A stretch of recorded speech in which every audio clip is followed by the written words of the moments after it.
केंद्रीय कैबिनेट की बैठक में महंगाई भत्ते पर बड़ा फैसला हो सकता है। माना जा रहा है कि कैबिनेट बैठक में महंगाई भत्ते को लेकर बड़ा फैसला हो सकता है। इसके अलावा कई अहम फैसलों पर भी मुहर लग सकती है। केंद्र सरकार के डीए पर फैसले से 1 करोड़ से ज्यादा कर्मचारियों और पेंशनर्स को फायदा मिलने की उम्मीद है।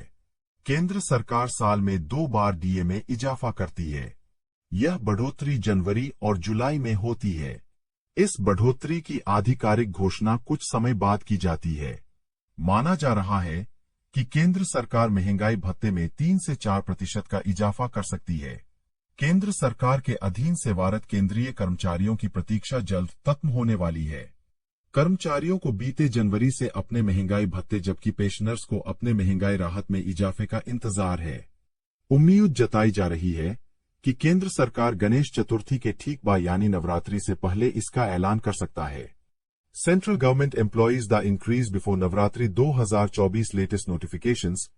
सूत्रों की माने तो सरकार ने उपभोक्ता मूल्य सूचकांकों के हिसाब से उनके महंगाई भत्ते में बढ़ोतरी का गुना भाग भी कर लिया है। बस सिर्फ उस पर मुहर लगने का इंतजार है। मीडिया रिपोर्ट्स के मुताबिक केंद्र की सरकार सितंबर महीने के दूसरे पखवाड़े के बाद यानी शारदीय नवरात्र की शुरुआत से पहले अपने कर्मचारियों के डीए में बढ़ोतरी का ऐलान करके उन्हें जमकर त्योहार मनाने का मौका दे सकती है। केंद्रीय कैबिनेट की बैठक में भी डीए को लेकर ऐलान की उम्मीद थी, लेकिन मीटिंग में इसकी चर्चा नहीं हो सकी है। अब ऐसे में उम्मीद है कि केंद्र इसी महीने होने वाले किसी भी मीटिंग में डीए की बढ़ोतरी पर मुहर लगा सकती है। मीडिया की रिपोर्ट्स के मुताबिक केंद्र सरकार ने पिछले दफे मार्च 2024 में महंगाई भत्ते की घोषणा की थी, जो दिसंबर 2023 तक के लिए था। यह 1 जनवरी 2024 से प्रभावशील है। इसी तरह केंद्र की सरकार ने जुलाई 2023 से लागू होने वाले डीए की घोषणा 18 अक्टूबर 2023 को की थी। जनवरी 2024 से लेकर जून 2024 तक के 6 महीने के महंगाई भत्ते का ऐलान का अभी तक नहीं हो सका है।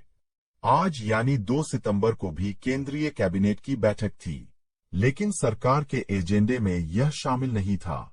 बता दें कि इस बैठक में 7 प्रस्तावों पर मुहर लगी है। केंद्रीय कैबिनेट की बैठक में किसानों के हित में महत्वपूर्ण फैसले लिए गए हैं। केंद्रीय मंत्री अश्विनी वैष्णव ने बैठक में हुए फैसलों की पूरी जानकारी दी। केंद्रीय मंत्री अश्विनी वैष्णव ने कहा, आज कैबिनेट बैठक में किसानों के जीवन को बेहतर बनाने और उनकी आय बढ़ाने के लिए 7 बड़े फैसले लिए गए हैं।